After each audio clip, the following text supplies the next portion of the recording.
Bonjour à tous, elle a été professeure d'économie et d'anglais, a travaillé pendant longtemps auprès de l'ancien maire de Grenoble, Michel Destaut, élue députée de l'Isère en 2007. Elle a siégé notamment à l'Office parlementaire pour l'évaluation des choix scientifiques et technologiques. Elle est aujourd'hui secrétaire d'État à l'enseignement supérieur et à la recherche. Bonjour Geneviève Fioraso. Bonjour, j'ai aussi travaillé 10 ans en entreprise. Oui, j'aurais pu le préciser, et ça va être important par rapport à ce qu'on va se dire tout de suite. Vous participerez tout à l'heure à l'Élysée à la remise des premiers prix tremplin pour l'entrepreneuriat étudiant, c'est dur à dire mais j'y arrive.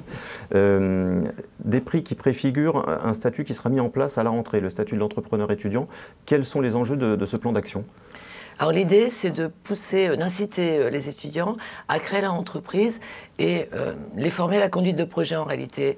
Il y aura des plateformes coopératives de travail, il y aura ce qu'on appelle en bon français du coworking, il y a le numérique, il y a un accompagnement par des enseignants et par un chef d'entreprise pour les amener à finaliser un projet de création d'activités ou d'entreprise. Ça peut être de l'économie sociale et solidaire, ça peut être dans le secteur du bâtiment, dans le secteur du commerce, et on a lancé ce concours pour stimuler la création de ce statut. Et l'idée de ce statut, c'est de continuer à faire bénéficier un étudiant des avantages dont il bénéficie, tout en se lançant dans son projet de création d'entreprise. Absolument, avant le diplôme et 1 an après le diplôme. Et l'étudiant est également accompagné par une formation au management pour lui donner toutes les chances de réussir son projet. Je l'ai dit, par un tuteur qui l'accompagne, qui vient de l'entreprise, et par un tuteur à l'intérieur de l'université. Et il disposera d'un diplôme. L'étudiant qui, par exemple, suit une maîtrise de gestion, ou même une maîtrise de sciences humaines d'économie, ou une maîtrise de langue appliquée, pourquoi pas, c'est ouvert à toutes les filières, eh bien, il sera dispensé de certains cours, et ce qu'il fera pour la création de son entreprise sera considéré comme une unité capitalisable. Ça comptera dans l'obtention de son diplôme. Alors, autre actualité riche en ce moment pour vous, c'est le spatial dont vous avez la tutelle en tant que ministre de la Recherche. Airbus et Safran ont annoncé en début de semaine la création d'une société commune. Est-ce que c'est la préfiguration d'un Airbus du spatial ? C'est une très bonne nouvelle, en tout cas, parce que c'est la première fois que dans le spatial, de grandes entreprises françaises qui sont implantées en Allemagne pour Safran, mais qui est une entreprise française, en réalité à dimension internationale, et puis pour Airbus, une entreprise franco-allemande, c'est la première fois qu'elles se regroupent dans un secteur aussi porteur que le spatial, donc Ariane. C'est l'ambition de faire Ariane 6, c'est une ambition européenne, c'est le résultat aussi de la réunion de ces acteurs autour d'une même table, ce que j'ai fait dès 2012, parce que quand je suis arrivée, personne ne se parlait plus. Les experts des agences, les dirigeants des agences, que ce soit le CNES, l'ESA qui osent parler, mais étaient en froid avec les industriels. Les industriels eux-mêmes ne se parlaient plus entre l'Allemagne et la France. Et nous avons rétabli tout cela grâce à un dialogue. Alors, on n'a pas fait beaucoup de publicité, mais le résultat est là. Et je crois que c'est comme ça qu'il faut travailler avec l'industrie. Et le moteur de cette recomposition, c'est clairement la concurrence croissante, notamment d'un nouvel acteur américain qui s'appelle SpaceX. On a fait le constat avec l'émergence de cet acteur que la filière telle qu'elle était organisée n'était plus compétitive et ça ne pouvait plus fonctionner comme ça. Oui, en fait, SpaceX est massivement aidé par la NASA, donc massivement aidé par les fonds publics américains qui achètent 2 fois plus cher en interne le lancement qu'il n'est vendu à l'export. Ça s'appelle du dumping. Donc cette concurrence n'avait pas été très bien anticipée, voilà, et il a fallu réagir très vite. Là, c'est une réaction européenne qui montre aux États-Unis, qui sont aujourd'hui le principal concurrent, qui montre aux États-Unis que l'Europe est là, qu'elle se bat, parce que c'est une filière qui est très importante pour l'autonomie de la défense aussi, et puis pour l'autonomie scientifique. On dispose d'informations énormes, utiles pour la météo, pour le climat, pour l'agriculture, pour l'environnement.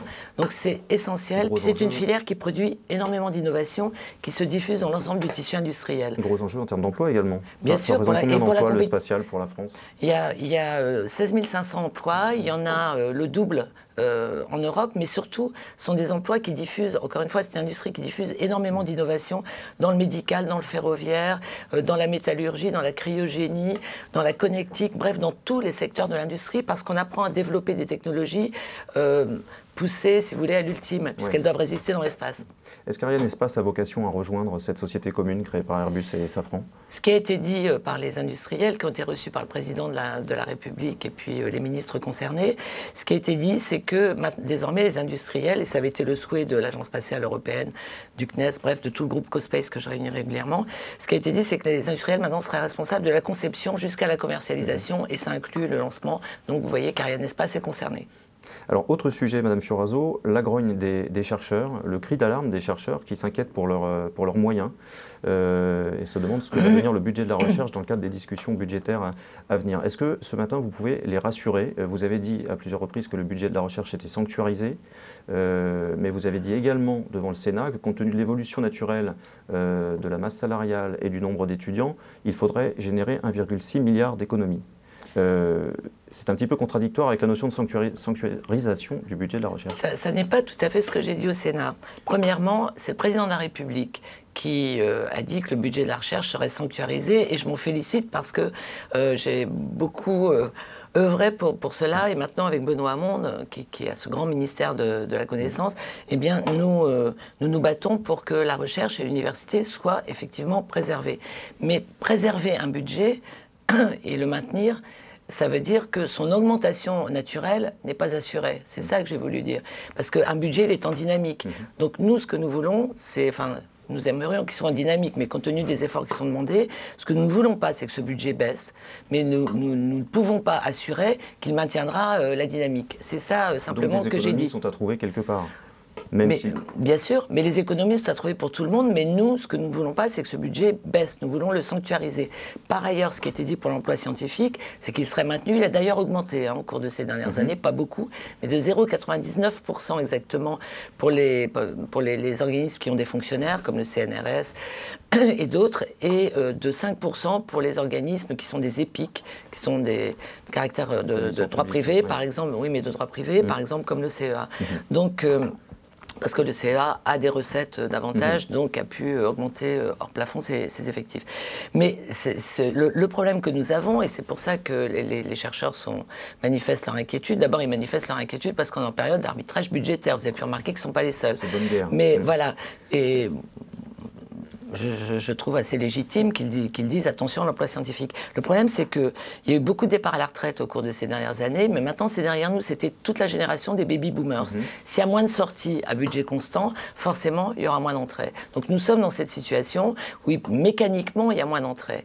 D'où leur inquiétude et d'où les objectifs que j'ai fixés aux organismes de recherche en leur disant mettez tous vos efforts dans le dialogue social vers le recrutement et vers l'insertion des jeunes chercheurs. Donc nous maintiendrons un recrutement d'emplois scientifiques et notamment l'insertion de jeunes chercheurs. Est-ce que vous redoutez dans ce contexte un vaste mouvement comme celui qu'on a pu connaître en 2009 au moment de la réforme du statut des enseignants-chercheurs ? On ne peut pas vivre sous la pression permanente d'un mouvement.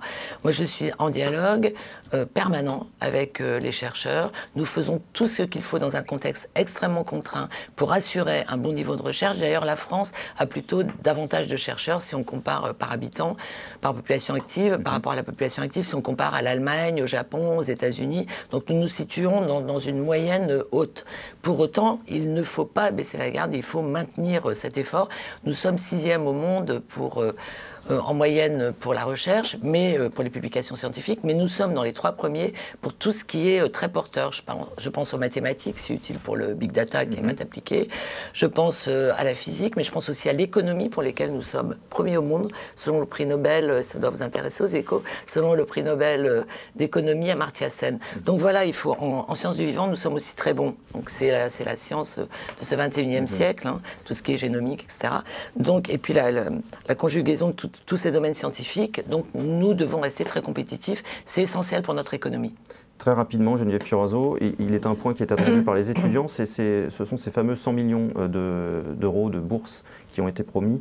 À ce jour, l'arbitrage n'a pas été rendu. Est-ce que vous pouvez ce matin nous dire que ces 100 millions seront bien au rendez-vous pour des bourses étudiantes? D'abord, rappeler que nous avons déjà engagé 350 millions d'euros supplémentaires en faveur des aides aux étudiants. C'est le plus gros effort qui ait jamais été fait. Ça avait été qualifié par le précédent président de l'UNEF d'effort historique. Donc il nous reste la dernière étape.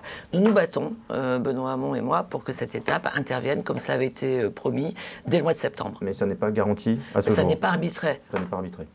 Merci beaucoup, Geneviève Merci à vous. À bientôt.